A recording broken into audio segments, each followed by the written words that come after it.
और श्रद्धा murder case की गुत्थी सुलझाने के लिए दिल्ली पुलिस एक बार फिर से पॉलीग्राफ टेस्ट की मदद लेगी। आरोपी आफ्ताब का आज पॉलीग्राफ टेस्ट किया जाएगा। दिल्ली के रोहिणी में स्थित एफएसएल लैब में पॉलीग्राफ टेस्ट आफ्ताब का होगा। इससे पहले 2 दिन आफ्ताब का पॉलीग्राफ टेस्ट हो चुका है और आज उसे पूरा किया जाएगा।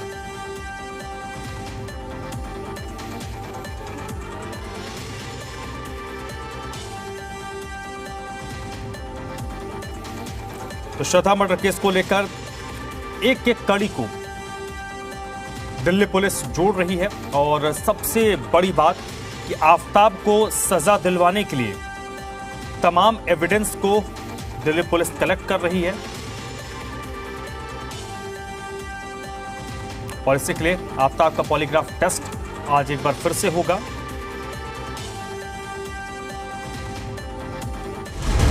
लिव इन पार्टनर श्रद्धा के टुकड़े टुकड़े करके आफ्ताब पूरी तरह बेफिक्र था। आफ्ताब को यकीन था कि वो पुलिस, कानून सबको धोखा देने में कामयाब हो जाएगा। लेकिन 6 महीने तक खुली हवा में सांस लेने वाला आफ्ताब अब जेल की सलाखों के पीछे है। आफ्ताब को दिल्ली की तिहाड़ जेल में रखा गया है। तिहाड़ की जेल नंबर 4 में आफ्ताब के गुनाहों का हिसाब किताब किया जा रहा है। आफ्ताब 3 दिन तक पॉलीग्राफ टेस्ट का सामना करने के बाद ही तिहाड़ जेल पहुंचा है, लेकिन आज फिर से आफ्ताब का पॉलीग्राफ टेस्ट किया जाएगा। इस टेस्ट के दौरान आफ्ताब से बचे हुए सवालों के जवाब पूछे जाएंगे। श्रद्धा हत्याकांड के आरोपी आफ्ताब पूनावाला का पॉलीग्राफ टेस्ट आज फिर से होगा। आफ्ताब का पॉलीग्राफ टेस्ट दिल्ली के रोहिणी की फॉरेंसिक साइंस लैब में ही किया जाएगा। पुलिस महकमे के सूत्रों के मुताबिक आफ्ताब से पूछे गए कई सवालों के जवाब से कुछ अहम सुराग मिलने की उम्मीद है, जो श्रद्धा हत्याकांड की गुत्थी सुलझाने में मददगार साबित हो सकते हैं। अब तक हुई पूछताछ से एक बात तो साफ हो गई कि आफ्ताब बेहद शातिर है। आफ्ताब कितना शातिर है, इसका अंदाजा ऐसे भी लगाया जा सकता है कि पॉलीग्राफी टेस्ट में भी वो पुलिस को चकमा देने में कामयाब रहा। पॉलीग्राफ टेस्ट के दौरान आफ्ताब कई सवालों पर चुप रहा, कुछ सवालों को टाल दिया और कई सवालों के आधे अधूरे जवाब दिए। इसके अलावा वो कई सवालों पर मुस्कुराता भी रहा। हालांकि जब उसका पॉलीग्राफी टेस्ट शुरू हुआ तो वो खुद को सामान्य दिखाने की कोशिश कर रहा था। आफ्ताब की बॉडी लैंग्वेज बिल्कुल नॉर्मल थी। हाव भाव ऐसा था जैसे कुछ किया ही नहीं। उसका स्वभाव बेहद शांत था। आफ्ताब पर शिकंजा कसने के लिए पुलिस अभी भी सबूतों की तलाश में जुटी हुई है, लेकिन कई ऐसे सबूत भी हैं जो अब तक पुलिस के हाथ नहीं लगे हैं, जिनमें सबसे जरूरी है श्रद्धा का मोबाइल। हालांकि श्रद्धा का मोबाइल मिलना नामुमकिन नजर आ रहा है, क्योंकि मुंबई के जिस समुद्री किनारे पर आफ्ताब ने श्रद्धा का मोबाइल फेंका था, वहां भी तलाश रोक दी गई है। बहरहाल श्रद्धा हत्याकांड को सुलझाने के लिए पुलिस एड़ी चोटी का जोर लगा रही है। लिहाजा पॉलीग्राफी टेस्ट और उसके बाद होने वाले नार्को टेस्ट से काफी उम्मीदें हैं। ब्यूरो रिपोर्ट, जी मीडिया। सकते हैं इससे पुलिस किस तरीके से पूछताछ कर सकती है, क्योंकि काफी ज्यादा क्राइम और थ्रिलर मूवी देखने का ये शौकीन है, ऐसे नावल पढ़ने का शौकीन है, तो अपने आप को जो मानसिक तौर पे ये काफ़ी तैयार कर चुका था। इसे पता था कि पुलिस को कैसे चकमा देना है, पुलिस को अपनी दृश्यम वाली कहानी सुनाकर कैसे उलझाए रखना है। 14 दिन की रिमांड किसी आरोपी की मिल सकती है, तो 14 दिन में अगर ये किसी तरीके से पुलिस को झांसा देने में कामयाब हो जाता है तो पुलिस को इसे जो है दोषी साबित करने में बहुत ही मुश्किल होगी। इसीलिए ये पुलिस को कोऑपरेट कर रहा है, इसे कहानियाँ सुना रहा है। और साथ में जब पॉलीग्राफ टेस्ट हुआ तो उसे पता है कि किस तरीके से जब ये टेस्ट होगा तो ये कैसे चकमा दे सकता है। इससे पहले ठंड लगने की बात की, फिर बुखार आने की बात की, और इस दौरान जो है चीखने लगा। जो सेंसर होते हैं वो हट गए थे। उसके बाद इसने दवाई खाई और दवाई खाने से जो बॉडी के पैरामीटर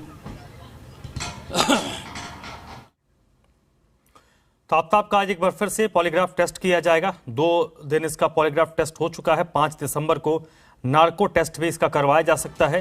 हालांकि पॉलीग्राफ और नार्को टेस्ट के जो रिजल्ट्स हैं कोर्ट में इसकी महत्वता नहीं है, लेकिन इन टेस्ट के जरिए पुलिस कई बातों को उगलवाती है और जांच की दिशा भी इससे तय होती है, क्योंकि कई बार जो आरोपी होता है वो आम पूछताछ में झूठ बोलता है, लेकिन इस टेस्ट में जब उस बातों को बताता है तो फिर उसी दिशा में जांच भी आगे बढ़ती है।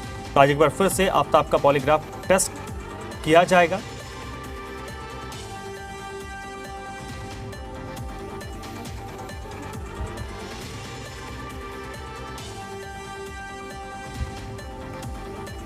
श्रद्धा मर्डर केस से जुड़ी ये बड़ी खबर है। दिल्ली पुलिस की जो पूरी कोशिश थी वो जो है सफल नहीं हो पाई, क्योंकि आपको एक बात मैं बता दूं कि भाईंदर की खाड़ी एक खाड़ी है, क्रीक है, जहां पर आफ्ताब ने कथित तौर पर ये मोबाइल फोन फेंका था और उसकी निशानदेही के बाद में जब जाकर के पुलिस ने वहां पर पूरा सर्च ऑपरेशन कंडक्ट किया, उनके हाथ में कोई अहम सुराग नहीं लगा। यहाँ पर यह भी जानना जरूरी है कि मई में जब हत्या होती है उसके बाद में तकरीबन जो है अगस्त सितंबर के महीने में आफ्ताब जो है वो मुंबई के चक्कर लगाता है और तब आकर के वो अपने इस एविडेंस को डिस्ट्रॉय करता है।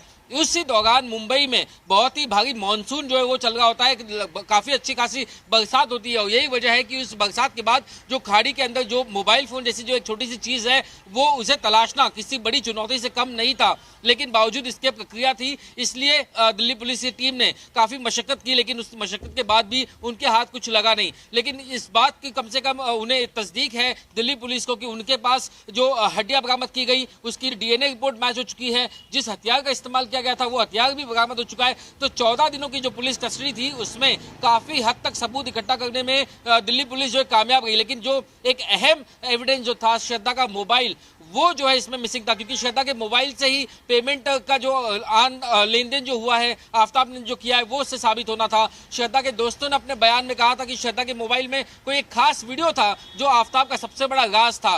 वो राज क्या था वो अब सिर्फ आफ्ताब ही जानता है। आदित्य,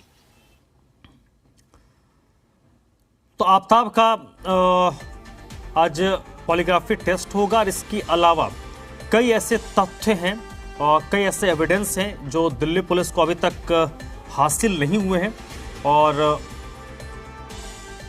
इस नार्को टेस्ट के जरिए उन सबूतों के बारे में, उन एविडेंस के बारे में पता लगाने की कोशिश दिल्ली पुलिस करेगी, जिसमें सबसे अहम सुराग है श्रद्धा का सेल फोन। मोबाइल अभी तक दिल्ली पुलिस को हासिल नहीं हुआ है।